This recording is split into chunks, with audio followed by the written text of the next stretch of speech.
43 minutos, 7:43 en las Islas Canarias. Y qué tertulia madridista tenemos hoy.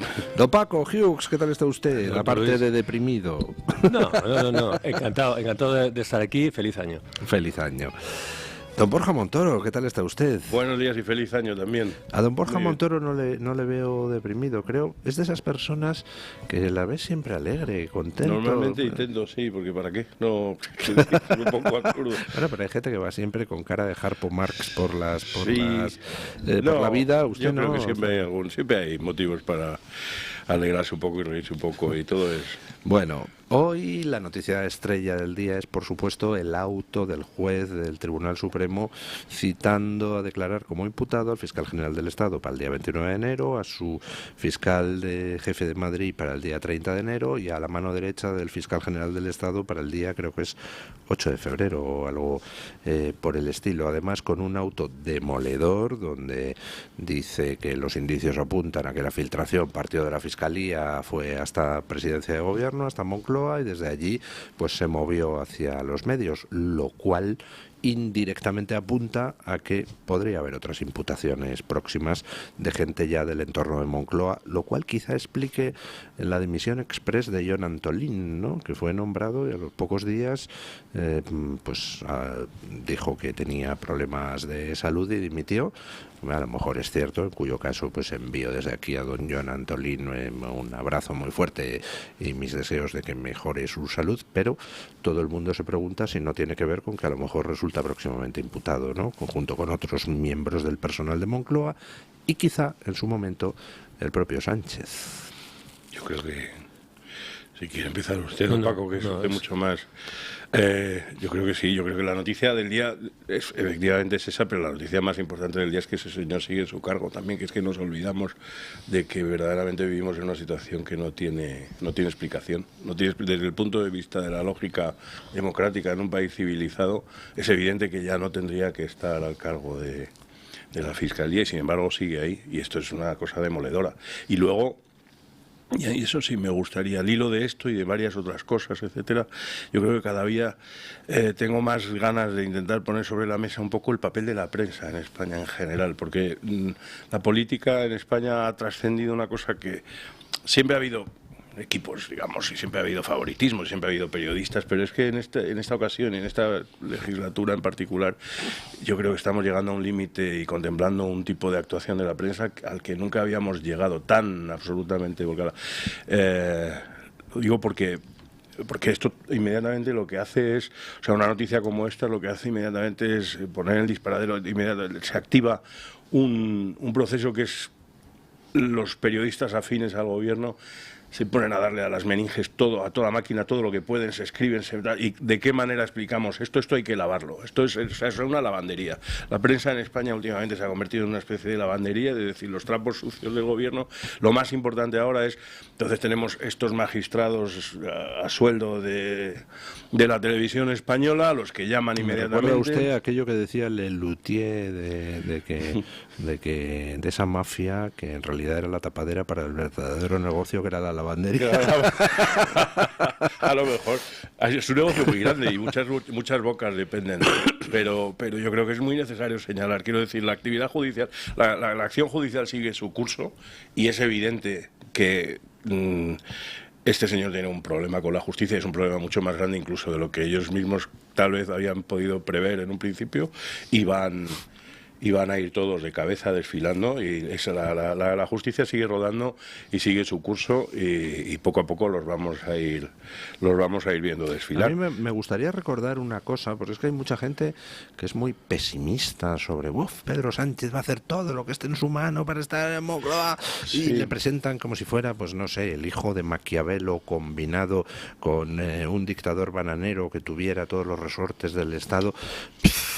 Pedro Sánchez ni es tan inteligente como la gente se piensa, sino más bien alguien que se deja llevar mucho por los impulsos momentáneos y va improvisando día a día. Es un superviviente nato. Y segundo, su control del poder es infinitamente menor del que le gustaría. Yo le sigo a usted mucho con esa interpretación que tiene sobre la gestualidad de Pedro Sánchez. Recuerdo a Pedro Sánchez cuando salió después de sus 5 días de reflexión para ver si merecíamos que nos siguiera dirigiendo y dedicando sus esfuerzos, salió amenazando con leyes y con cosas para silenciar a los periodistas críticos y a los jueces críticos. ¿Eso fue en abril? Sí. Abril, mayo, junio, julio, agosto, septiembre, octubre, noviembre, diciembre, enero. Vamos, hace 9 meses que nos amenaza y todavía no ha podido parar. Así, de voy a hacer y ni ha podido silenciarnos a los periodistas, ni ha podido parar a los jueces. Al contrario, cada vez se le complica más el asunto. Luego, entonces, una cosa es lo que quiera y otra cosa es lo que puede hacer, y parece que puede hacer bastante poco, ¿no? Bueno, comentando lo de don Borja, yo me recuerdo haber leído hace unos días un artículo, pero no recuerdo el autor, era alguien del mundo académico, abriendo un debate sobre qué era defender la institucionalidad de una manera más decidida y más fuerte. Que dimitiera el fiscal o que no dimitiera. Es decir, habría la posibilidad de que lo que pudiera estar haciendo el fiscal general del Estado es lo idóneo desde el punto de vista de la institucionalidad, que es en lo que se pelean PP y PSOE, a ver quién es más institucional. Sí. Es decir, la capacidad que tienen de defensa es ilimitada y yo creo que a veces hasta brillante. No hay que olvidar, por ejemplo, la respuesta de la Unión Progresista de Fiscales, creo que se llama la UPF, que son casi 300, me parece, 200 y pico fiscales, que apoyan... Que son una minoría de la carrera fiscal. Una minoría, pero lo suficiente como para que ya haya la idea de una cierta división, porque, claro, los nombramientos se hacen de allí, ¿no? Son los nombrados. Es decir, siempre hay la gente suficiente como para que los medios luego amplifiquen el debate y pueda haber una sensación de contestación, ¿no? Yo, de todos modos, a veces lo hemos hablado, Luis, estas noticias, es evidente que el fiscal general de Estado, bueno, pero es que el propio... Lo que yo considero es que es una figura ya amortizada, es decir, vamos a estar durante unos meses detrás de esto y se celebran con titulares, se celebra cualquier imputación, cualquier auto, pero bueno, es una figura sin ningún prestigio, dentro de un órgano sin ningún prestigio, desprestigiado por el propio Sánchez en su momento, y es un fusible más, y no tiene ningún efecto en sus votantes. A lo mejor hay un porcentaje dentro del centro moderado que vota al PSOE, que a lo mejor ya... Pero bueno, si esa gente no se ha movido por la amnistía, por el pacto con ETA de hace tiempo, ¿los va a mover esto? Bueno, entonces yo entiendo que esto es necesario comentarlo y es gravísimo porque se habla ya de un deterioro de lo que ya está deteriorado hasta unos niveles, pues a mí me parece lo más venezolano de España es la cuestión económica, pero esto ya es una cosa entre un poco de Pajares Esteso, con todos los respetos para Pajares Esteso, ¿no? Es esta especie de hacerse leyes a medida, hacerse leyes para sí mismo, ¿no? Para amnistiarse, ¿no? Son gente que se está amnistiando constantemente. Pero también le está sirviendo al PP para escurrir el bulto del tema al que yo he venido esta mañana a hablar, que es la Dana valenciana, ¿no? La gota fría, el escándalo de la gestión de Mazón, que fue aplaudido este domingo por las baronías que tiene narices. Sí. Yo sabía cuando he visto que veníamos a la tertulia, seguro que... Deduzco que quieren ustedes cambiar de tema. Bueno, pero cambiamos de tema, oiga, no tengo ningún problema. La cabra tira al monte, pero ahora seguimos con... me parece muy bien. Además, creo que hablamos poco de Valencia y que además hoy hay noticias gravísimas sobre el tema de lo de Valencia. Si quiere, hablamos un poco de la ovación a Mazón y después de la pausa de las 9 entramos a hablar de lo que ayer denunciaba el jefe de la Policía de Valencia, lo que ayer denunciaba la alcaldesa de Valencia y lo que ayer denunciaban los agricultores multados por el Ayuntamiento Socialista de Paiporta por aparcar sus tractores mal cuando iban a ayudar a Paiporta. O sea, es que es la monda, pero hablamos con la ovación de Mazón. Porque ha escrito usted un artículo específico sobre ese tema. Bueno, pero creo que don Borja... Solo inciso, porque creo que tiene que ver, además trayéndolo sobre la institucionalización, el aplauso a Mazón, el fiscal general del Estado. Si ahora mismo aquí alguien dijese, dentro de 8 años, este señor, el fiscal general García Ortiz, será presidente del Tribunal Constitucional con los votos del Partido Popular y del Partido Socialista, lo elegirán a medias. La gente diría, es un disparate. Bueno, pero es que antes hemos tenido otro que se llamaba Conde Pumpido, que estuvo en el mismo disparadero que está ahora mismo este señor, prácticamente, me acuerdo con lo de la toga y las negociaciones con ETA y tal, yo aquello lo dibujé en su día. Y es el presidente del Tribunal Constitucional, y no porque lo eligiese a dedo solamente el Partido Socialista. Fue un acuerdo entre el Partido Socialista y el Partido Popular, que ahora hay algunas personas que te dicen, bueno, fue un acuerdo entre Casado. No, Casado era el presidente del Partido Popular, el que representaba, y que yo sepa, tampoco nadie se ha desdicho de aquella elección o de aquella... Es una actuación. Entonces, esa es la institución. Da la sensación de que los dos partidos trabajan como maquinarias para decir, bueno, sí, todo esto es una calamidad, pero hay que encauzarlo. O sea, lo que no fueron capaces de encauzar en las aguas en Valencia, en cambio, para esto sí son capaces de fabricar diques de contención y decir, hay que reconducir las aguas y el torrente para que todo vuelva a la normalidad institucional. Y lo del Partido Popular es evidente que es una cosa que con Mazón no se podía haber hecho a las 2 semanas, porque era demasiado. Pero el Partido Popular ya, con el acto del otro día y con ese aplauso y ese corrillo, ese pasillo y todo el mundo dándole palmadas en la espalda, ha decidido, bueno, pues ya hemos pasado página, este señor se queda, es nuestro candidato en Valencia y tal. Y a mí me parece absolutamente impresentable, me parece insultante para la gente de Valencia, parece insultante, no lo concibo, no lo entiendo, no, además es que no le veo ni siquiera la estrategia de partido, tampoco tiene ningún tipo de... ¿Sabe usted cuál era la estrategia? La misma que la del PSOE con Ábalos, todo el Congreso de pie, aplaudiendo a Ábalos, tal, lo cual preludiaba que le iban a dejar caer en el momento oportuno. Es constante esta sensación de que estos partidos son capaces de dejar pasar tiempo y van poniendo, y al final acaban poniendo tablas sobre el barro y dicen, seguimos andando por encima de vosotros. Y esto es una cosa que ha sucedido efectivamente. Y ahora sí, perdón que he interrumpido un segundo. No, es que claro, lo que bueno, son cierres en falso, ¿no? Pasó con la amnistía, pasó con la gestión del COVID. Ahora, lo que se está discutiendo con la Fiscalía, que bueno, a ver, estamos hablando de la filtración de un email sobre algo que afecta, una investigación que afecta al novio de Ayuso, la manera de responder, qué pasó en la pandemia, qué hacían unos en la pandemia frente a otros. Pero eso es un poco el chocolate del loro. En el caso Koldo, Ábalos, que ahí sí que hay una trama detrás, pero el homollar de la gestión del COVID, ahí se ha tapado. Y la amnistía, con la amnistía se respondió con institucionalidad.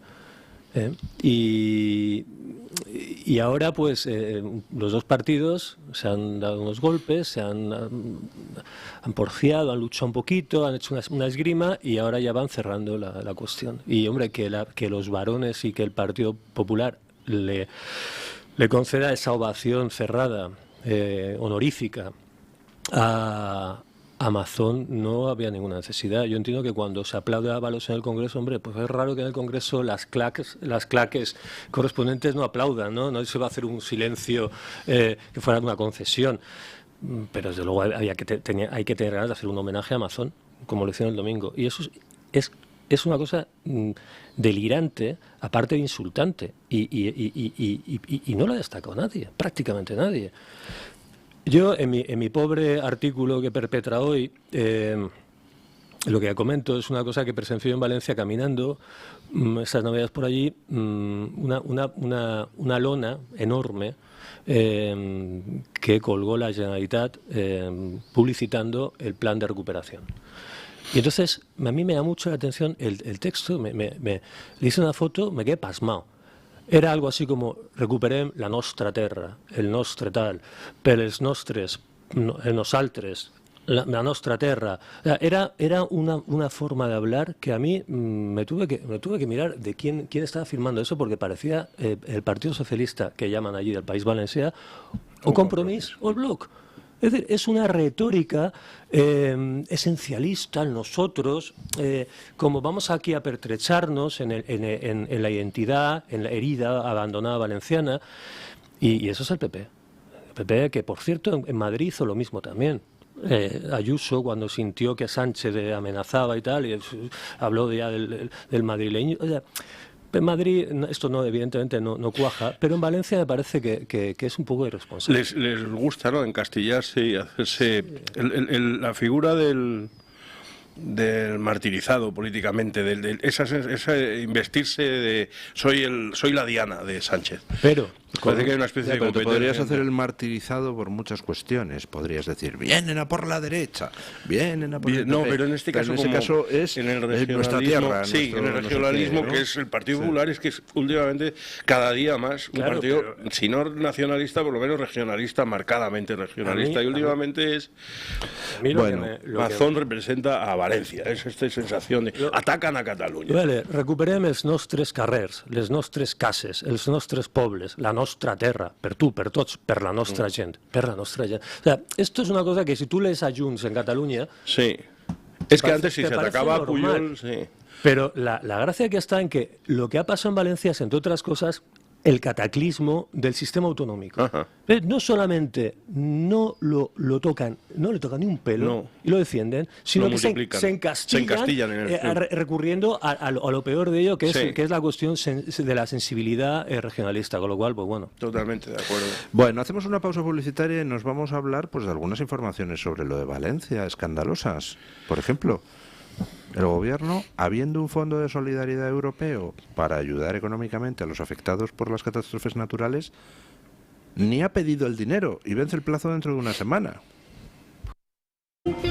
Bueno, hoy tenemos 3 noticias curiosas que le llevan a uno a pensar en qué momento ha desarrollado Sánchez odio a Valencia.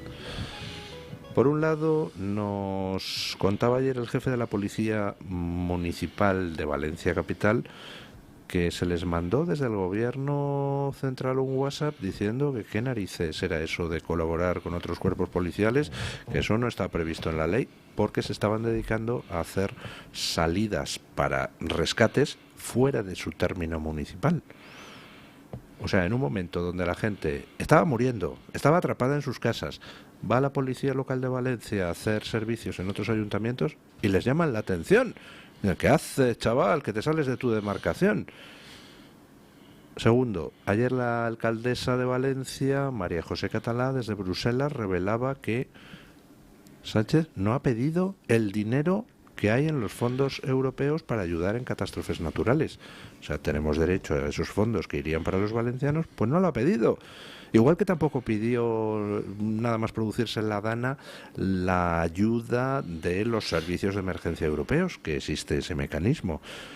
Igual que rechazó la ayuda de El Salvador, igual que rechazó la ayuda de Francia, igual que rechazó la ayuda de Alemania. Y luego la tercera noticia que nos llega escandalosa, que en Paiporta, donde Vox, PP y Compromís se acaban de poner de acuerdo para reprobar a la alcaldesa, resulta que la alcaldesa socialista se dedicaba a multar a los voluntarios que llegaban con sus tractores de fuera de Paiporta para ayudar por aparcar mal los tractores. Tócate las narices. No sé si tenemos, don Julio, el audio de esta persona indignada en Paiporta contando el asunto. Escuchémoslo. Coches porque estaban aparcados en la entrada de Paiporta y tengo las denuncias. 200 euros encima de que vinimos a ayudar. No, tú no lo sabes, pero tus municipales lo saben y vengo yo aquí a decírtelo. Nos denunciaron 200 euros a cada vehículo de los voluntarios. Grúas que nos han quitado los coches a los voluntarios, que estábamos repartiendo comida al pueblo, lo que no estabais haciendo ninguno de los que estáis aquí sentados. Bueno, es tremendo. ¿En qué momento ha desarrollado odio el Partido Socialista a Valencia? Porque resulta curiosa esa actitud. O sea, hay dinero en Europa para ayudar a los valencianos y Sánchez ni lo pide. Sí, don Borja, que me adelanto siempre, perdón. No, es una muestra detrás de otra, es exactamente. Pero no es, yo no creo ni que tenga, no es una persona que tenga sentimientos, tiene utilidades. Le resulta útil el pueblo valenciano, honestamente, es un peón más y dice, lo voy a utilizar de esta manera, me interesa, me gusta, voy a jugar. O sea, juega con la gente, le da igual, es como si fuera un tablero, así dice, que esta gente sufre, que esta gente y me da exactamente lo mismo, necesito hacer lo que sea para culpar a esta, para que el gobierno valenciano quede en mal lugar, etc. No van a poner ninguna, el gobierno valenciano ayuda bastante, también hay que decirlo. Quiero decir, unos y otros, en realidad, la gente de Paiporta, la gente de Valencia, se la trae al pairo. Ellos están a su teatro político, a su guiñol, a salir en el escenario, a ver de qué manera, a salir. Vamos, quiero decir, esa frase, todo se resume en el yo estoy bien, gracias. Es decir, no le importa nada más. Entonces, cualquier muestra, si puede poner una zancadilla en el sentido de decir, o sea, no tiene ningún sentido prohibir a personas que vienen a ayudar, sencillamente porque es policía municipal. Esto es como en las películas, llegan los federales y esto no es su jurisdicción. Yo creo que en la cabeza les funcionan estas cosas así, que aparecen, no, entonces les cortan el paso y les dicen que no pueden ir a ayudar. O la otra viene y se pone a poner multas. Es el momento de ponerse a poner multas de aparcamiento a tractores y cosas de ese tipo. O sea, no tiene ni pies ni cabeza. No hay ninguna lógica que no sea la lógica de qué manera embarullo más esto para echarle la culpa al otro. Es lo único, yo no creo que sea una cuestión de odio o de animadversión, es una cuestión de utilidad política, por encima de cualquier cosa. Pues conociendo al personaje, yo le diría que estoy prácticamente seguro de que a raíz de tener que huir como un cobarde de Paiporta, en estos momentos él hacia los valencianos siente auténtico odio africano. En esto no se lo discuto, sí, seguro. O sea, después del momento del recibimiento del pueblo de Paiporta, esto es completamente como porque esta persona se le clava ahí algo, lo tiene ya metido en su oscuro corazón y lo recuerda para siempre. Eso sí. Y Sánchez ni aprende ni olvida. Sí, pero hay cosas que se producen o decisiones que se tomaron antes de ese momento. Pero hay una cosa, y no voy a hacer abogado del diablo, y aquí ya nunca mejor dicho, pero Sánchez ni es tan listo, ni a lo mejor es tan malo. Yo creo que, evidentemente, para mí hubo perversidad total en el cálculo de los primeros días. O sea, porque eso es evidente, que ahí se hizo un cálculo político jugando con lo más sagrado. Yo lo de que no ha solicitado las ayudas es que no me lo puedo ni creer, europeas. Que vamos, si se dice es que es así, pero es que me parece que es el colmo. Esta cosa de Valencia tiene... es como si fuera la coordinación imposible, es decir, boicotean a las policías, a los voluntarios, cualquier acto en que una administración quiera colaborar con la otra se ve entorpecido, ellos mismos no colaboran bien, si se tienen que coordinar con Europa no lo hacen, no aceptan, no sé, precisamente quienes defienden la gobernanza, esta de la soberanía conectada, es un fracaso total. Evidentemente, hay un momento en el que es innegable que hay un cálculo perverso. Luego ya, pues eso ya es inexplicable. Yo no puedo creer que sea una cuestión, porque realmente ¿qué gana no solicitándolo?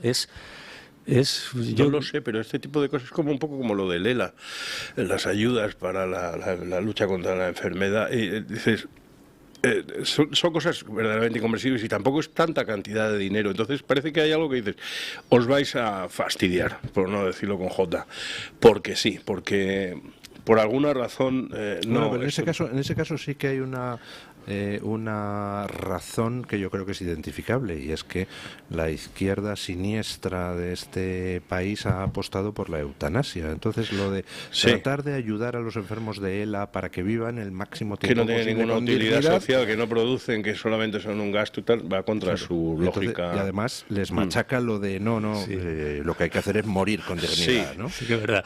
Los enfermos de ELA, optimistas, apasionados por la vida, no entran bien en la narración esta de, bueno, ya a partir que la cosa para abajo ya... sí. Pero es lo de las ayudas, por ejemplo. Es que él mismo antes de Navidad apareció y dijo en una intervención, creo recordar, que dijo que ya se habían solicitado. Eso es lo que yo creo. Igual que ha prometido ahora 250 millones de viviendas, una vez más, que cada año vuelve a prometer, multiplica por 6 la cantidad de viviendas que promete que va a hacer, etcétera, y no se ha construido absolutamente ni una, ni se ha dado nada para que eso suceda, ni cosas de este tipo. Bueno, y es que se han liado los partidos ahora con el plan vivienda, que van a resolver un problema que no han resuelto en décadas, pero en Valencia había miles de viviendas afectadas. La cifra de 40.000 me parece que a lo mejor era demasiada, no lo sé. Pero desde luego había miles de viviendas afectadas. Bueno, que empiecen por ahí. Claro. Empiecen por ahí. Sí, no le quepa ninguna duda de que meterán esas viviendas que han reformado, rehabilitado dentro de sus cálculos de hemos creado no sé cuántas viviendas. Construido de primera construcción. Si es que se rehabilitan. Yo no las he visto rehabilitadas todavía. Y no sabemos dónde vive la gente de La Palma. Que no sabemos exactamente si siguen viviendo muchos de ellos en contenedores aún. Hay una cosa que a mí, con esta Valencia, mi familia y mis amigos no se han visto la mayoría afectados, pero sí que he hablado con gente allí y lo que es la sensación de tristeza de la ciudad. decaimiento.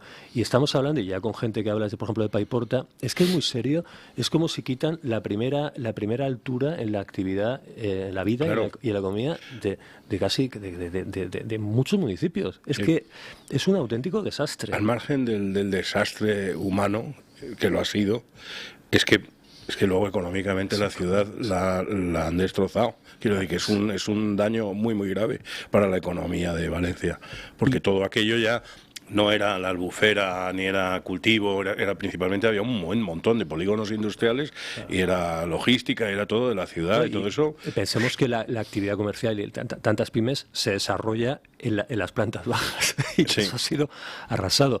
Y luego creo que los voluntarios que siguen yendo, en su mayoría jóvenes, las asociaciones, que no son tantas, pero que son muchas personas, estas personas yo creo que deberíamos hacerles un honor más continuado, que sean honoríficamente reconocidos. Y yo creo que por eso que me molesta un poco, y yo el primero, cómo nos olvidamos de esta cuestión, del drama que ha habido allí, de la gestión que se ha hecho allí, que Mazón estaba desaparecido la tarde de Marras, del drama que queda allí y de los buenos ejemplos y las asociaciones e instituciones y la gente que ha estado ayudando y que bueno, que se les ha dado, algunos una palmadita a la espalda, de otros ni se ha hablado y ya parece que lo hemos olvidado, ¿no? Bueno, el próximo lunes es la toma de posesión de Trump y resulta pues que ha invitado a toda una serie de personas del mundo exterior a los Estados Unidos, entre ellas pues a Meloni, a Milei y a Abascal. A quien no ha invitado es a Pedro Sánchez, ni tampoco a Alberto Núñez Feijóo. Y yo invitaba no a Sánchez, que me importa un soberano pepino lo que haga, excepción hecha de su dimisión, que eso sí me interesará cuando la presente.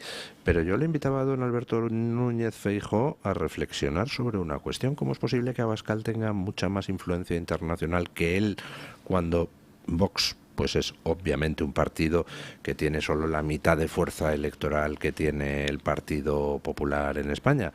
¿Qué está fallando ahí?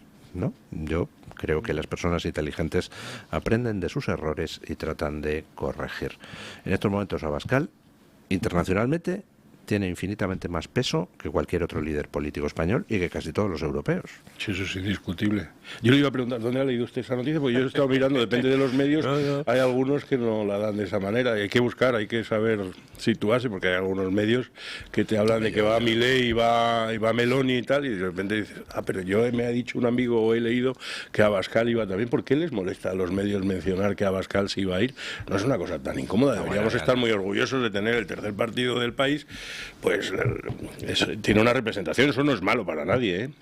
Está muy bien, siempre vamos a tener probablemente la necesidad de tener una comunicación abierta y puede ser muy útil, porque efectivamente el Partido Popular, con unas apuestas internacionales de dudosa utilidad, ha pegado tiros en los pies, hacia todas partes, pero internacionalmente yo creo que está completamente descolocado. O sea, la única persona que se pueden traer como figura internacional en una campaña, lo hemos visto antes del verano en las elecciones europeas, es Ursula von der Leyen, que es como para meterla debajo de la mesa camilla, en lo mejor de los casos, pero vamos, es que fuera de ahí, ¿a quién se van a traer? Entonces, en lugar de plantearse lo que dice usted, hacer una especie de examen de conciencia y decir algo no estamos haciendo bien, pues vienen y se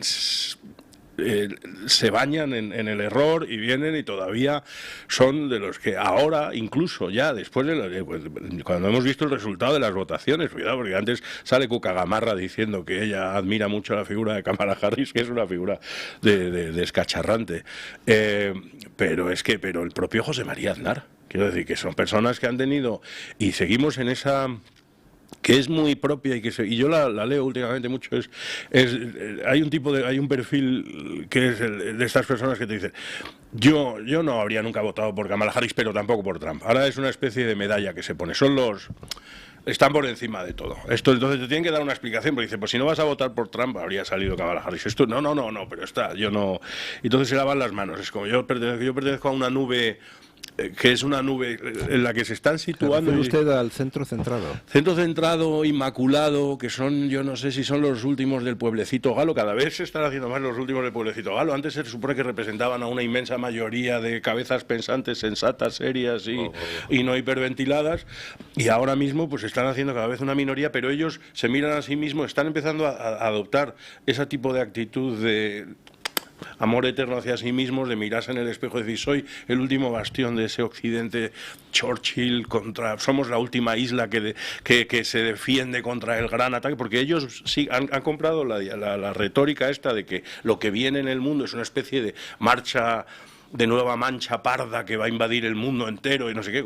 Como ven a Trump como se lo han vendido desde la izquierda, pues ellos dicen, yo no soy de la izquierda, pero tampoco soy... Pero es una marcha parda mutante, ¿no? Porque los mismos que hace nada pues decían que Meloni era poco menos que hija ilegítima de Benito Mussolini, ahora te ponen a Meloni como el referente europeo. Sí. Los mismos que decían que Milei era un tío pirao que no sé qué cuando solo le apoyaba a Milei Vox, ahora resulta presentan a Milei como el gurú del ultraliberalismo ultramontano y habrá que darle un año a Trump para ver las portadas de determinados diarios cómo se apuntan los primeros a los éxitos de Trump, igual que se apuntan a los éxitos económicos de Milei o a los éxitos políticos de Meloni. Eso es cierto. Por eso destacaba a Meloni y a Milei, porque ya Meloni y Milei ya son buenos. Y la cuestión de Trump, hombre, es una coronación también del trabajo que se ha hecho en España. Por un lado, Abascal, entre otras cosas, es que es presidente de Patriots. Y ha hecho Vox un trabajo internacional, que habrá que le gusta, que no, pero es innegable. Y el PP recoge su trabajo, que es haber apoyado al Partido Demócrata. Es decir, no es casualidad que Feijóo no esté y que no sepan cómo responder ante la derecha mundial. Es decir, Abascal está en sintonía con la derecha mundial. Feijóo dice que traería a von der Leyen, pero von der Leyen se iría a ver a Sánchez. El Partido Popular está en un callejón sin salida, ideológico, diría que cultural, como ese, llamémosle conservadurismo, que ha estado negando la realidad durante años, abocando a las pequeñas, pocas voces españolas que decían algo real a la marginalidad profesional. Es decir, lo de la peperosfera no tiene nombre.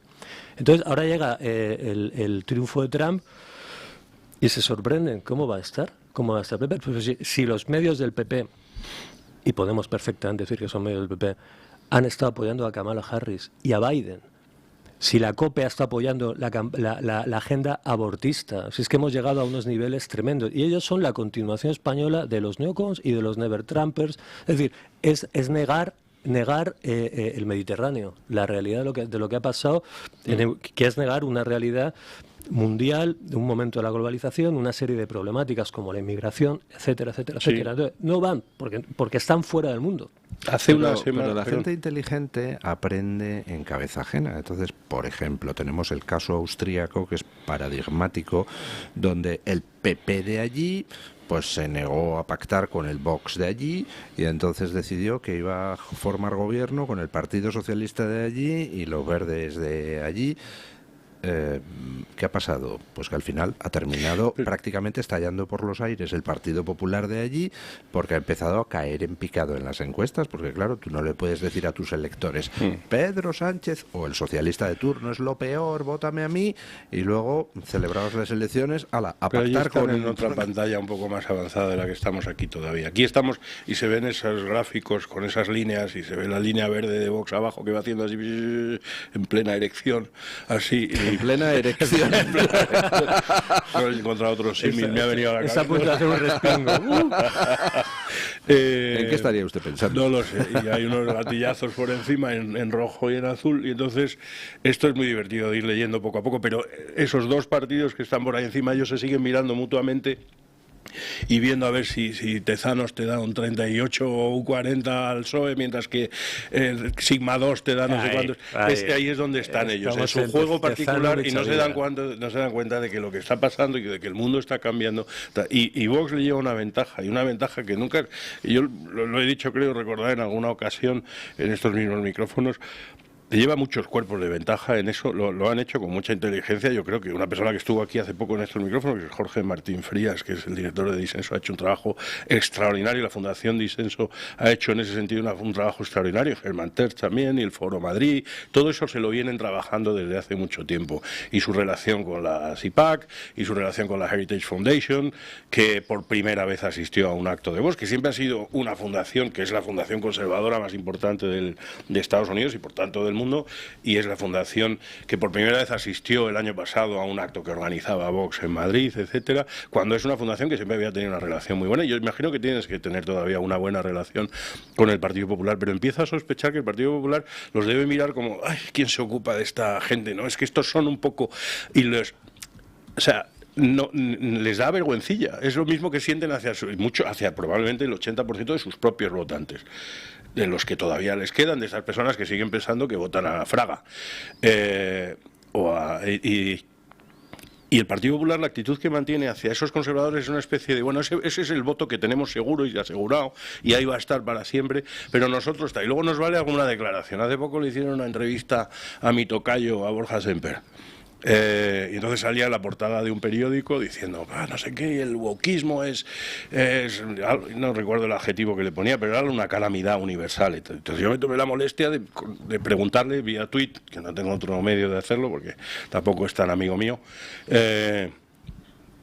que me pusiera varios ejemplos exactamente de en qué tipo de políticas woke se diferencia el Partido Popular de los demócratas americanos o del Partido Socialista. Todavía estoy esperando la contestación, me imagino, porque es un hombre muy ocupado y tiene cosas más importantes que hacer que contestar a un mamarracho vía Twitter, efectivamente. Pero yo se lo planteo otra vez por estos micrófonos. Estoy muy de acuerdo con lo que dijo. Las políticas woke todos las identificamos medianamente, pero ¿en qué han cambiado? Quiero decir, es que lo que viene ahora y lo que va a tomar posesión en Estados Unidos... ya se está viendo, por ejemplo, ya tenemos a Mark Zuckerberg que va corriendo allá donde esté Trump. Si tiene que ir a Mar-a-Lago se va a Mar-a-Lago, y si tiene que ir a otro sitio se va, y está en plan Enrique IV en la puerta del castillo esperando a ver pasar. Y si tiene que ir a Mar-a-Lago persiguiendo a Trump, va. Si tiene que ir a Maracaibo, irá también. Y se pondrá de rodillas un invierno entero porque necesita la absolución del nuevo Papa.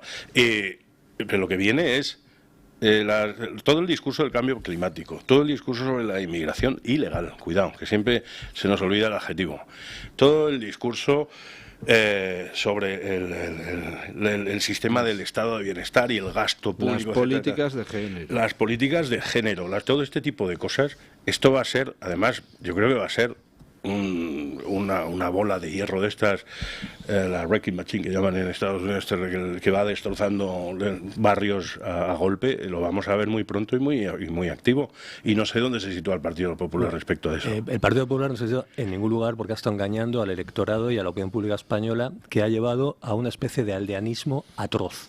Y lo digo con todas las letras porque lo he vivido de lleno y trabajo en la prensa. Ahora llega una derecha en la que ellos no están y no han estado. Pero ellos lo que tienen es engañar a la población boomer que les queda y falsear el debate público en España y antisanchismo. Y es lo que les queda. Por eso están con Sánchez todo el día, porque no tienen otra cosa. El debate político e intelectual ha ido por un derrotero que ellos han considerado no fascismo, sino populismo.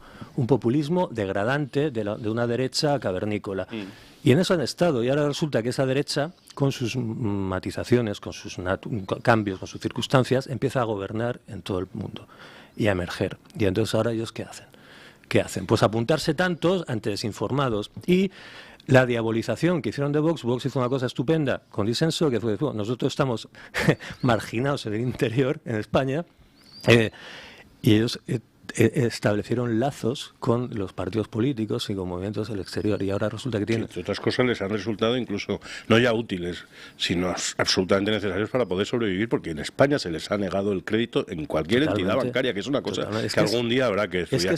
Y entonces ahora encima se les echa en cara que tuvieron que ir a solicitar un préstamo a un banco húngaro, etcétera, porque y dices, pero ¿qué necesidad tenían de tener dinero? Vamos a ver. Bueno, pero ellos ahora pueden recoger lo que han sembrado, porque hacerse una foto con Orbán o con Trump o con tal, hace poco en España, era para esconderlo, porque le vendía a los medios que esto era una especie de bueno, pues que una locura, ¿no? Era Natila.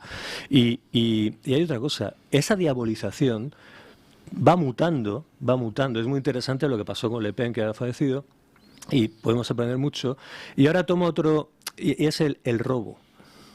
Otro de los hay una serie de categorías estudiadas de la diabolización, la demonización, digamos, en España, y ahora es el robo de ideas que eran del otro y que hacemos nuestras con una especie de benevolencia, que es en lo que están ahora. Evidentemente. Lo de la vivienda es un ejemplo, porque no lo llevaban en y han rechazado propuestas específicas de Vox que han ido en ese sentido y las han tumbado en las comunidades donde, aparte de que hubo un tuit de Cuca Gamarra, Cuca Gamarra es una de mis especialidades, que puso hace un par de días diciendo, vamos a que estas proyecciones a futuro. A mí las cosas, los políticos no se dan cuenta muchas veces de que cuando hablan y conjugan en futuro, al mismo tiempo están descubriendo todo lo que no han hecho antes, pudiendo haberlo hecho. Entonces, cuando una persona te dice, vamos a hacer esto, es porque al mismo tiempo te están diciendo, si no lo he hecho antes, tengo que dar una explicación de por qué no lo he hecho antes. Porque claro, entonces de repente se han pasado la mitad de unas legislaturas, en los mejores de los casos, ha pasado ya la mitad de las legislaturas, la mitad de las comunidades que gobiernan, y algunas de ellas las gobiernan ya de varias legislaturas. Y de repente dicen, vamos a liberalizar suelo, etcétera, etcétera, para solucionar el problema, no sé qué, y vamos a abaratar el 30% del coste de tal, no sé qué. Y dices, ¿y por qué no lo ha hecho usted antes? Porque si era tan sencillo como eso, ¿qué explicación me da usted? O sea, ¿por qué no lo ha hecho usted? Eso es como los productos estos que de repente ves 100% natural y dices, bueno, ¿y esto qué era antes? ¿No? Ya, es un poco como las rebajas, ¿no? Cuando llegas y dices, hemos bajado un 15% y de repente hay gente que se da cuenta y dice, pues es que primero lo subieron y luego lo bajan, entonces ahora te lo están vendiendo como algo. Y dices, pero vamos a ver, señores, no me puede usted vender... estas personas es como cuando viene Yolanda Díaz y te dice, cuando gobernemos, o ese tipo de cosas, vamos a... Y dice, que lleva usted 7 años gobernando. Entonces no puede vender... ¿Quién ha dicho usted? ¿Yolanda qué? Yolanda.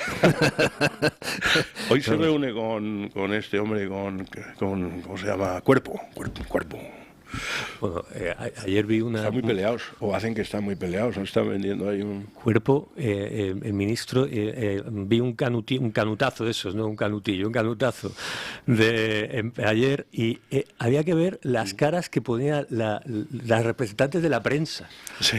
Porque aparte de ese ministro socialista, el hombre es bien parecido y así más alto, y yo no he visto, o sea, era la imagen del cuarto poder. Así. Adoración hacia Cuerpo. Qué agresividad. Mr. Cuerpo. Mr. Cuerpo. Yo es que Cuerpo no puedo evitar, cada vez que lo veo, se parece un sobrino mío. Me hace mucha gracia, cada vez que lo veo me recuerda a mi sobrino.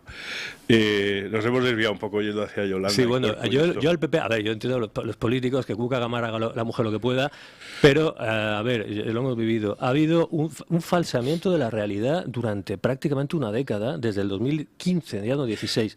Y ahora resulta que la realidad aflora. Que la realidad aflora de una manera que además quiero decir que ese tipo de políticas, y lo estamos viendo hoy mismo, y lo hemos estado comentando antes, tienen consecuencias prácticas. Lo del puerto de Algeciras con el puerto de Tánger viene por una regulación europea, una regulación de estas que hacen en Europa en esa mayoría de 80% que se ha hecho entre liberales, verdes, populares y socialistas, y se impone una serie de condiciones y una serie de aranceles a las compañías navieras y tal. Entonces las compañías navieras dicen, pues voy a hacer mi tráfico a través del puerto de Tánger en lugar de hacerlo en Algeciras, donde se grabó el vídeo de fin de año el presidente de la comunidad andaluza, Moreno Bonilla, demostrando el poderío económico de Andalucía, porque ese poderío el próximo año ya no se lo puede hacer allí, porque ya no habrá contenedores en el puerto de Algeciras. Y entonces te dirá, seguro que la reacción de Moreno Bonilla será decir, aquí antes había contenedores y porque Sánchez no sé qué, se le echará la culpa a Sánchez, pero no es culpa de Sánchez, esto es una culpa de los dos que han trabajado juntos en Europa. Entonces esas políticas woke resulta que hacen daño a la economía realmente, es que nos están machacando. Y hoy he visto, había un tuit, luego lo veré con más detenimiento, pero había alguien, un ciudadano alemán, Ole no sé qué, Pablo y tus huevos. No recuerdo el apellido. No creo que sí. Que retuiteaba y hacía una explicación y decía, hacía una serie de paralelismos en los índices del Producto Interior Bruto entre Estados Unidos y la Unión Europea, de cómo ha variado la diferencia entre uno y otro en los últimos años. Es monstruoso. Yo creo que eso se lo vi hace no mucho a alguien más. Y hay indicadores económicos de cómo van las cosas y realmente es que Europa se está suicidando. Aparte de demográficamente, se está suicidando económicamente. O sea, hemos decidido irnos por el sumidero. Bueno, ahí la guerra Ucrania, bueno, ya sería otro tema.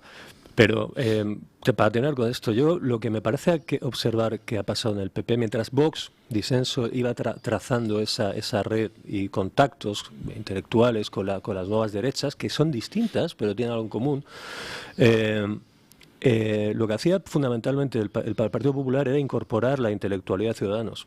Sí. Que se caracterizaba por hacer manifiestos. No, constantemente, se manifiestan constantemente, pero además por considerar a Trump uno de los polos del mal, total. Sí. Y es que esto es una cosa que a mí me ponía realmente frenético, pero es que esto yo lo he leído, por defender el control del discurso. La verificación de terceros. El bretonismo. El centrismo exquisito que incorpora el PP, que eso es lo que incorpora el PP. Es decir, estos señores, y doña Cayetán y tal, estos señores de Estados Unidos es que hacen una política, no es para adultos es la nuestra, es la de Amazon. Ellos están en el club con los sillones de Capitoné, en ese club inglés, todos muy bien vestidos, y ellos pertenecen a esa los calcetines de dibujitos, sí. Churchill, mucho orden del 45. Un retrato de Ronald Reagan, que no saben muy bien, pero ahora les vale para tener un recuerdo. Siempre viven de un recuerdo. Claro. Son unos Spengler de la vida. Están contando constantemente aquel mundo que nosotros construimos y que se nos está yendo de las manos porque vienen estos salvajes. Y ahora resulta que los salvajes pues están llegando y ahora ellos, pues claro, les toca decir, pues bueno, pues claro, yo por eso siempre considero que lo de Sánchez, no en el caso de don Luis, que no lo presenta porque es una noticia verdaderamente que tratar, pero que yo creo que el PP le queda el sanchismo. Es que le queda el antisanchismo, quiero decir, le queda el antisanchismo y poco más. Pues que Pepe ahora mismo, ¿qué diferencia tiene? Hemos visto, Justin Trudeau, no se han dado cuenta de lo que ha pasado en Canadá y que Justin Trudeau, que era una de las piezas, ha desaparecido. ¿Qué le queda? ¿Macron? Realmente, o sea, sí, en Francia, pues sí, es que en Francia, si escuchamos a Feijóo en un momento a una pregunta de ¿y usted en las presidenciales por quién se decantaría? Antes de decir que apoyaría a Le Pen, etcétera, dice, no, yo le republicano y tal, que son un 8%. Por Dios, usted no puede representar a una nación en Europa y pretender. Pues es eso, y se han quedado. Entonces, esa frase de Feijóo delimita perfectamente esa manera de ser en la que están convirtiéndose, que es el pueblecito galo. Yo me voy a poner el traje de defensor de aquellas esencias que fueron de la posguerra del siglo XX y de los lores ingleses y tal, y ahí me quedo en un pequeño grupo que va a ser soslayado, que va a ser marginado, que se va a quedar al margen, pero que nos va a mirar a todos desde su atril de soberbia y de superioridad, diciendo: Dios mío, el mundo se está perdiendo, sois salvajes, están los bestias de la izquierda y luego vienen todo esto, y la solución contra los bestias de la izquierda, que cada vez es más bestial esta izquierda, y si no la combates se te come, y entonces estamos, pero en España la traducción es una entrevista de Feijóo ayer mismo en la que decía, esto lo podía haber hecho Maduro o Francisco Franco. Ese paralelismo es donde se quiere situar y donde está situado el Partido Popular. Y poner en el mismo nivel y en el mismo escalón a Francisco Franco, que es... bueno, claro, ¿de dónde? A ver, por eso que la pérdida de eje es total, por eso les queda lo malo que es Sánchez. Pero, ¿qué decían del Brexit? ¿Qué decían de Meloni? ¿Qué decían de Marine Le Pen? ¿Qué decían de Milei? ¿Qué decían de Trump? ¿Qué decían de Orbán? Podemos seguir así hasta recorrer el planeta entero. Entonces, es que realmente les queda la ensoñación aznarista que tuvo su momento en la segunda década de los 90, principios del siglo XXI, y ese mundo, por eso el aldeanismo, porque fuerzan a la opinión pública española a un debate inexistente. Sí. Que ya no está en la realidad. Es que además no tiene ninguna sustancia, ninguna enjundia. Es un debate... Bueno, pausa publicitaria y seguimos.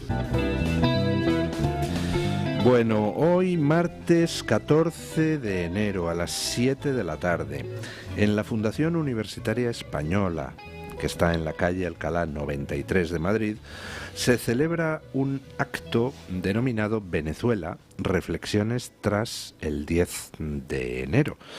Un acto en el que intervendrá Maybor Petit, Hugo Hacha, Adriana Vigilanza y don Guillermo Salas, que hoy nos acompaña en el estudio. Guillermo Salas, buenos días, don Guillermo. Buenos días, saludos a todos y muchas gracias por la invitación. Él es venezolano, él es científico, ha escrito un libro sobre el fraude electoral que Maduro trató de cometer y bueno, pues que la oposición muy inteligentemente le desbarató. Y bueno, pues todos estamos ahora viendo un poco a ver qué pasa. Había por parte de algunos una pequeña esperanza en que Maduro al final cediera a las presiones y abandonara el poder pacíficamente. Yo pensaba que no se va a ir de ahí más que con los pies por delante y no me equivocaba. No hay manera de echar a Maduro más que por la fuerza, o bien desde dentro del régimen o bien desde fuera del régimen, ¿no? Pero ¿cómo lo ve usted como venezolano, don Guillermo, la situación ahora en Venezuela? ¿Qué demonios hacer? Bueno, es una buena pregunta y difícil de responder. Lo que sí quiero comenzar por decirle que los fraudes electorales en Venezuela se están produciendo incluso desde el año 2000 y en especial desde 2004, cuando se incorporó en Venezuela el voto electrónico. Un grupo que veníamos que éramos matemáticos, físicos y todo eso, desde hace años los hemos venido documentando. Ha sido una labor ardua, pero yo creo que sobran no solo las pruebas científicas de que eso han sido fraude, sino también lo que ha sido siempre evidente es que esas elecciones que ha realizado el chavismo son simplemente una burla a los venezolanos. Lo que pasó este 10 de diciembre, el 28 de julio del año pasado, cuando inventan 3 números sacados de la manga el Consejo Nacional Electoral, lo que es la culminación de todo eso. Esta vez tal vez fue más evidente, pasaron una serie de hechos que a lo mejor después se pueden discutir, que le impidieron al régimen que las máquinas que ellos controlan imprimiesen actas de resultados con resultados trampeados, que es lo que venían haciendo, que es lo que han venido haciendo por 20 años. Esta vez algo pasó y se detuvo el fraude en las máquinas. Por eso, las actas que tiene la oposición las puede mostrar y enseñar y le haga un amplio triunfo a Edmundo González, que es lo que todo se veía en la calle. O sea, Nicolás Maduro no tenía a nadie, eso era un hecho notorio. Y cada vez que iba Edmundo González o María Corina Machado a cualquier sitio, a cualquier pueblo, parecía que salía gente bajo la tierra para irlos a aupar. Entonces yo creo que lo importante que ha sucedido en estos días y con esta elección es que ha quedado más que claro que en Venezuela jamás hubo una salida electoral, que la salida electoral del chavismo, que muchos por años nos vendieron, eso no fue más que una ficción. Bueno, yo creo que es evidente que el chavismo ha recurrido desde siempre al fraude. Lo que pasa es que, bueno, la manera de demostrarlo era una manera estadística, matemática, que permitía ver que eso era así. Pero claro, luego llegaba Maduro con sus propios, llegaba el chavismo con sus propios órganos, en teoría de verificación, decía, no, hemos ganado nosotros. Y el problema, ¿cuál ha sido siempre? La comunidad internacional, que al final le ha dado tiempo a Maduro, le ha permitido hacer primero a Chávez y luego a Maduro, les ha permitido hacer sus fraudes y ha permitido que se consolidara la dictadura poco a poco en Venezuela. Hubo una vez donde no pudieron hacer el fraude, que fue en las elecciones a Asamblea Nacional, que barrió la oposición por más de 2/3, y entonces ¿qué fue lo que hizo Maduro? Dice, pues como me llevan la contraria, la disuelvo y me fumo puro, ¿no? Y tampoco fue que la oposición ganó esa elección. Hubo dos ocasiones, pero en la que supuestamente la oposición ganó las elecciones. Una fue en el referéndum de 2007, un referéndum en el que se iba a aprobar la elección presidencial definitiva, lo cual para el ego de Hugo Chávez era un punto importantísimo. ¿Qué sucedió en esa elección? Que las máquinas imprimieron los resultados, las máquinas que siempre había controlado Hugo Chávez, habían impreso las actas de resultados. Esas actas de resultados le otorgaban el triunfo a Hugo Chávez o a la reforma de la Constitución para permitir la reelección presidencial indefinida, pero un general que se llamaba el general Baduel impidió que se cobrara ese fraude. Salió en televisión y dijo, este fraude no lo cobran. Y era el general que tenía más influencia sobre la Fuerza Armada. ¿Qué fue lo que sucedió? El chavismo tuvo que esconder 1.800.000 votos, que eran 1.800.000 votos, que si los hubieran sumado, ganaba Chávez. Votos de esas actas, votos tramposos. Y tuvo que pasarle entonces el triunfo a la oposición. O sea, en una elección, el chavismo escondió 1.800.000 votos. Chávez entendió que tenía que dar un paso atrás y luego metió preso a ese general, metió preso a sus hijos, y este general, el general Baduel, que fue el que impidió ese fraude electoral, murió en la cárcel. Así funciona el chavismo. ¿Y ahora qué? Aunque me estoy anticipando lo que van a tratar ustedes en el coloquio esta tarde, entonces no sé si hacer spoiler a quienes vayan a ir. Por cierto, el coloquio en la Fundación Universitaria Española, hoy a las 7, en la calle Alcalá 93, es de entrada libre, pero hace falta inscripción previa. Si quieren ustedes acudir para escuchar a don Guillermo, a doña Adriana Vigilanza, a don Hugo Hacha y a doña Maybort Peptit, tienen que escribir un correo electrónico a jornadasvenezuela@gmail.com, jornadasvenezuela@gmail.com. Bueno, sin hacer demasiado spoiler a lo que vayan ustedes a tratar hoy en el coloquio, ¿qué va a pasar ahora? Porque... Yo creo que hay una ventaja de ahora en adelante.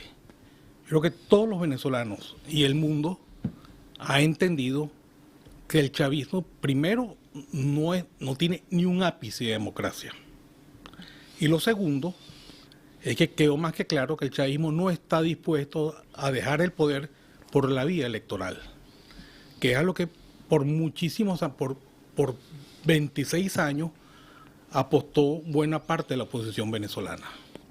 Y eso, mientras más, eso nos ha ayudado y nos va a ayudar mucho a entender la naturaleza del problema que sufrimos los venezolanos. Sí, porque por lo menos ya está claro lo que no sirve de nada, que es seguir dialogando con el régimen, seguir entrando en el juego de presuntas elecciones fraudulentas, etcétera, etcétera, etcétera. Con lo cual, pues bueno, ya la comunidad internacional no tiene excusas. Maduro es un dictador, se ha proclamado presidente otra vez en claro fraude, como ha demostrado la oposición, y ahora ya no nos podemos llevar a engaño. Han caído las caretas, y efectivamente eso es una buena noticia, porque ahora ya todos nos podemos plantear la pregunta, a ver, ¿qué tenemos que hacer para echar a este señor, dado que voluntariamente no va a querer irse? Mira, yo veo en realidad que los venezolanos somos un pueblo secuestrado, y secuestrado por una narcotiranía. Entonces se nos hace bien difícil, es muy difícil que la persona que está secuestrada se libere de sus captores. Pero yo creo que la comunidad internacional debe entender que el chavismo nunca se ideó para quedarse confinado entre las fronteras de Venezuela. Y que el chavismo es es un problema de seguridad para todo el mundo. Es un cáncer en expansión. Absolutamente. Pero es que prácticamente Hispanoamérica está totalmente tomada por el chavismo en casi todos los países. Y yo creo que dado que es un problema que compete o que afecta a varios países, no solo de América, sino también de otras regiones del mundo, yo creo que compete a todos la lucha contra el chavismo y sacarlo del poder. Pero ¿es chavismo o es castrismo? Es decir, ¿quién manda? ¿Maduro o Cuba? Eso es una pregunta bien interesante. ¿Cuál es la diferencia entre los dos puntos de vista? Ahí lo que sucedió fue que inicialmente fue el castrismo. Llega Fidel Castro, sale de Nicaragua en una especie de yate, creo que con 60 compañeros más, hacen una intentona intentan tomar el poder por las armas y logran derrocar a Batista y hacerse el poder. Ese fue el sistema de guerrillas que Castro luego exporta para toda América Latina. Sin embargo, ese sistema le fracasa, se les hace muy poco eficaz. Los únicos países que el castrismo logra controlar con eso, en realidad fue Cuba y Nicaragua. Pero en todos los demás países de la región, la guerrilla castrista fue derrotada, y fue derrotada por las Fuerzas Armadas. Los países habían aprendido a combatir esa forma de ataque, a combatir las guerrillas, y fracasó. Entonces, cuando llega la caída de la Unión Soviética, en la caída del muro de Berlín, y vienen todos los problemas económicos en la Unión Soviética, Cuba entra en una cosa que se llamó el período especial, donde el hambre fue verdaderamente grande y era un problema para Fidel Castro. Fidel Castro se dio cuenta que el mecanismo que venía usando por años, que era el de la guerrilla para hacerse de los otros países de Hispanoamérica, no funcionaba. Entonces se creó el Foro de Sao Paulo. A través del Foro de Sao Paulo se cambió el mecanismo para someter a los pueblos. Ya no iba a ser tratar de llegar al gobierno a través de la lucha armada, sino que se cambió. Tomo las presidencias a través de la vía presidencial, y una vez en la presidencia, con una serie de artimañas, o sea, controlando el sistema judicial. No me sacan de la presidencia ni a tiros. Yo ni a tiro y consolido todos los poderes públicos y me hago, de hecho, dictador. Y eso fue lo que pasó en Venezuela. Con este nuevo mecanismo ideado por el Foro de Sao Paulo, prácticamente ahorita todos los países de Hispanoamérica, salvo algunas excepciones, no sé, como Panamá y Paraguay y Argentina, pertenecen al Foro de Sao Paulo y tienen esta forma de gobierno, que el que arriba la presidencia monta lo que llama una Asamblea Nacional Constituyente, acaba con la separación de poderes y monta una dictadura que en el fondo es igualita, para los efectos, es igual a la de Fidel Castro. Esto sí, lo que es una adaptación. Pero mi pregunta iba en el sentido siguiente.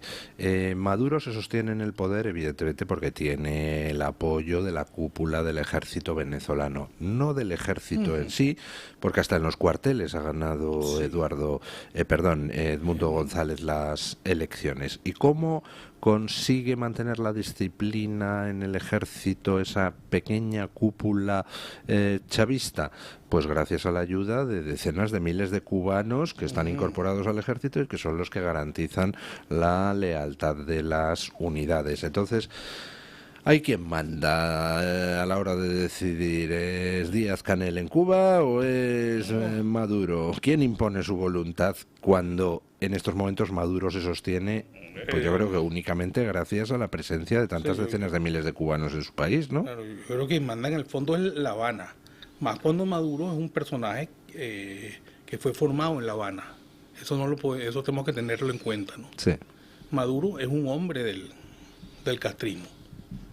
Y es el títere de ellos en Venezuela. Bueno, pues en fin, don Guillermo, No sé qué decirle más allá de dos cosas. Primero, que yo creo que la inmensa mayoría de los españoles estamos con ustedes, con los venezolanos, en esa pelea por la libertad, y que deseamos ver a Venezuela libre de esta canalla que les mantiene bajo la bota militar.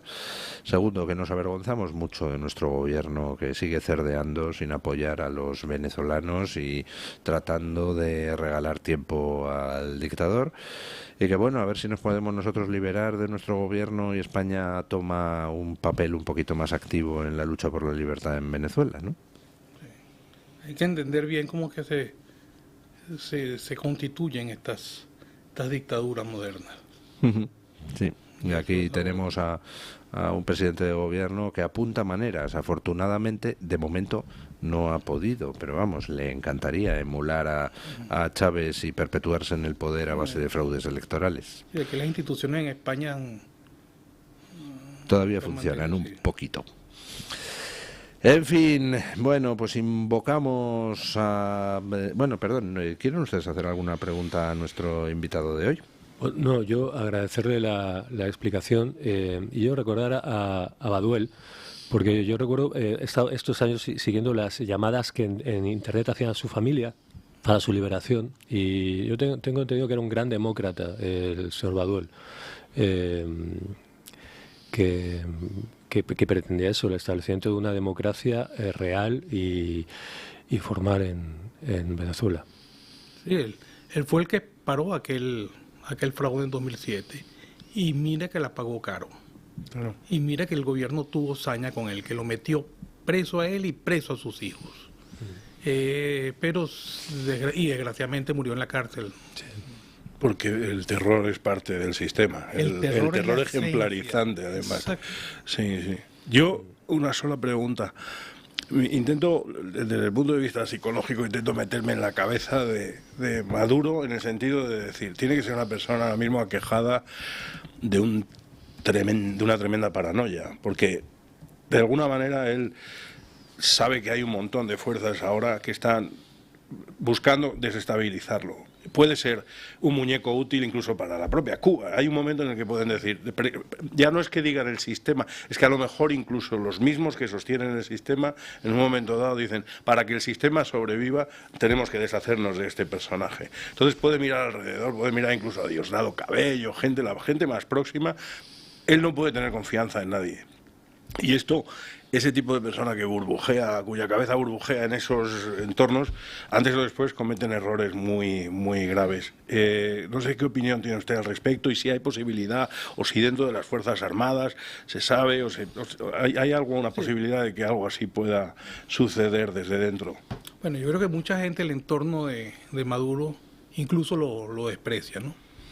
Incluso creo que muchos de los que lo rodean se sienten superiores a él. Sí, pero eso le pasaba a Stalin también. Sí.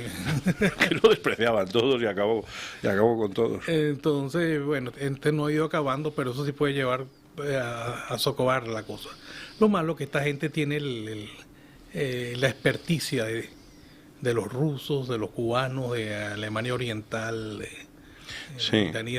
todas esos gobiernos que han sido, esos regímenes tan nefastos que han tenido esos totalitarismos. Uh-huh. Pero veremos, la lucha es larga, creo, y ya por lo menos estamos más claros los venezolanos en a qué es lo que nos afrontamos. Uh-huh. Yo estoy completamente de acuerdo. Lo peor en la vida son las falsas esperanzas.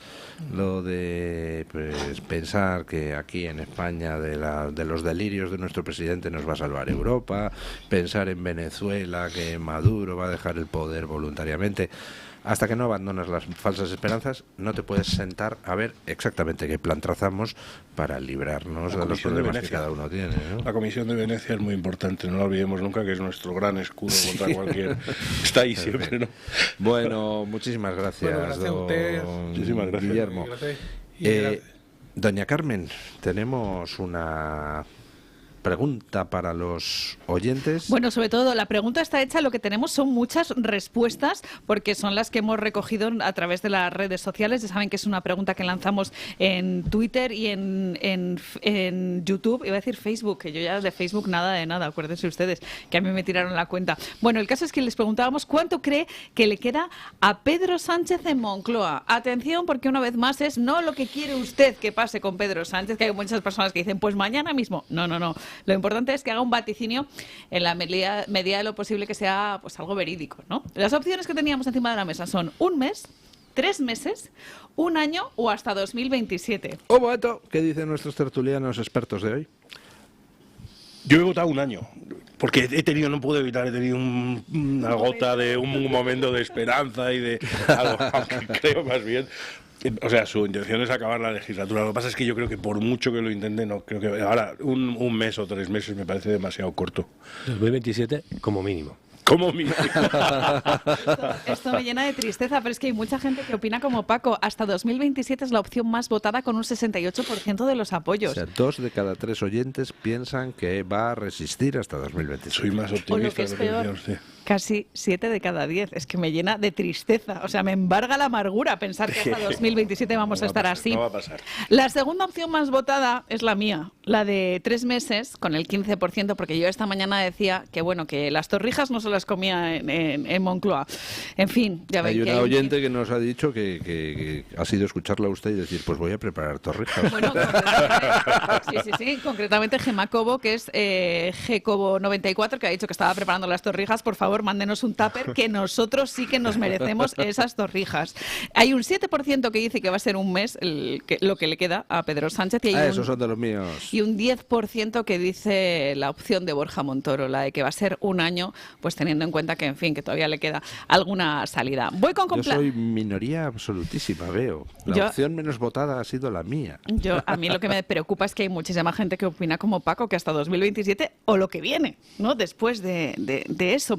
En Twitter hay también comentarios como este de Fabi NDI, que dice, no me cabe ninguna duda que estará sentado en su sillón hasta el 2027 o, no sé, hasta el infinito y más allá, que es lo que decía Buzz Lightyear, este dibujo animado de Toy Story. Dice que no se va ni con agua caliente. Javier T, que es @JavierCilio, dice que no se va a ir hasta que no le detenga la Guardia Civil, que esa también es una opción que está encima de la mesa.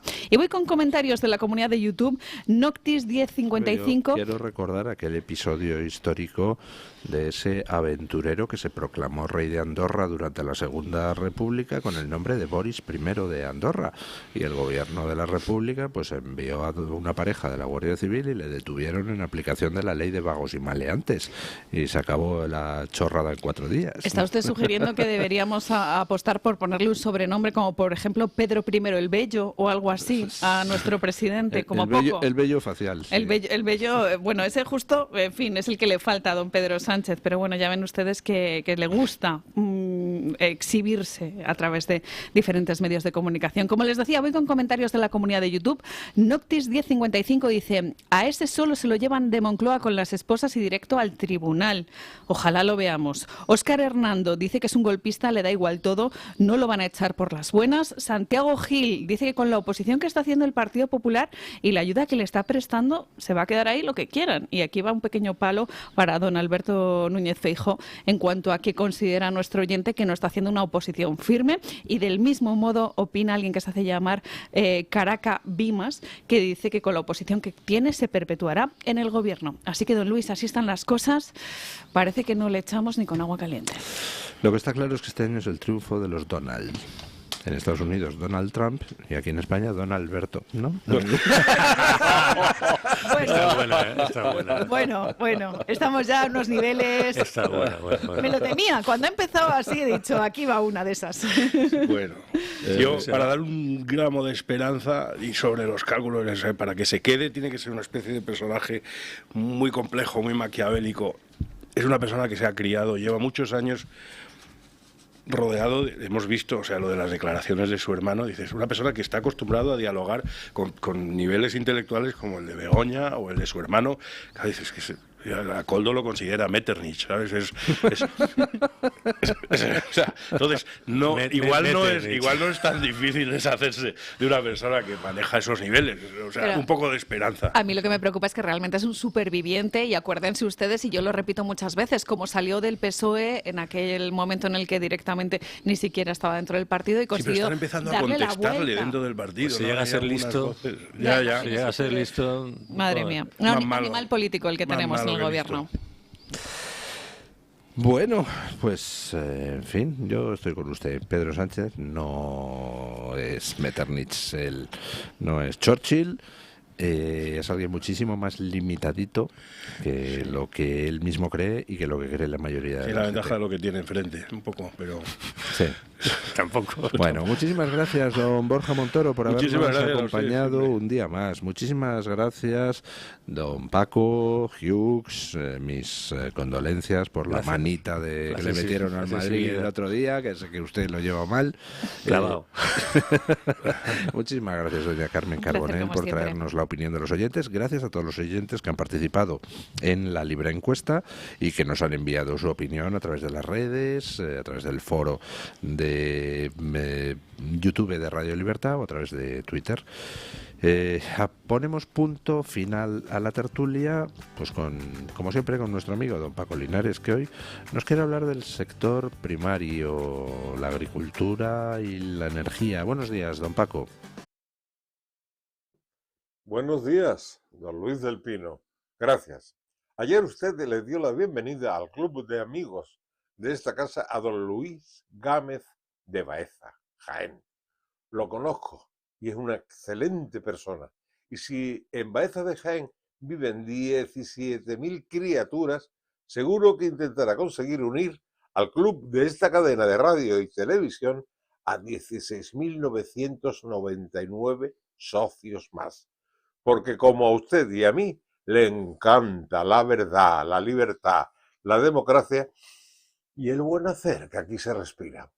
En Baeza viven de los olivares y derivados, como el aceite. Recibí no hace mucho un escrito sobre agricultura. Entre otras cosas, decía don Luis del Rivero, sin pensar ya tenemos hoy 3 Luises.